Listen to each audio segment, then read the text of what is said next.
عفيف تحولت باقدام اغوستين.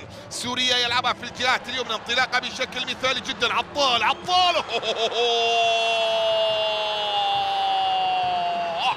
محارب الصحراء يبدأ الرحلة، العودة بأقدام يوسف وتصحيح المسار يأتي عن طريق عطال وتعطيل الغرافة. قد يكون في مباراة اليوم هداية قوية وجع راس لبيدرو في ظل غياب انجوفاني عن التشكيلة. يسجل ويتقدم ويضع أول الأهداف. هذه الكرة وصلت إلى أكرم إلى من؟ إلى اللاعب أغوستين. سوريا عطال مر، عطال تقدم، عطال سدد مبكرا جدا.